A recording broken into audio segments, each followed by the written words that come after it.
សួស្តីពុកម៉ែបងប្អូនទាំងអស់គ្នាសូមស្វាគមន៍មកកាន់ Channel សហគមន៍ឆ្នោតរបស់ Admin ថ្ងៃនេះ Admin មានលេខតម្រុយល្អៗរបស់ឆ្នោតយួនសម្រាប់ចែកជូនពុកម៉ែបងប្អូននៅថ្ងៃទី9 ខែ 12 ឆ្នាំ 2025 នេះ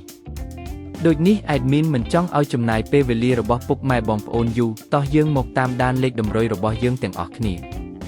សម្រាប់លេខតម្រុយ2លេខមានលេខ39លេខ92សម្រាប់លេខតម្រុយអូស2លេខមានលេខតម្រុយទី1រអូស30និងលេខតម្រុយចុងក្រោយអូស90សម្រាប់លេខតម្រុយ3លេខមាន912គុណនិង451គុណសម្រាប់លេខតម្រុយថ្ងៃនេះ Admin សូមជូនពរឲ្យពុកម៉ែបងប្អូនជួបតែសំណាងល្អទាំងអស់គ្នាហេងមានលាភមានជ័យ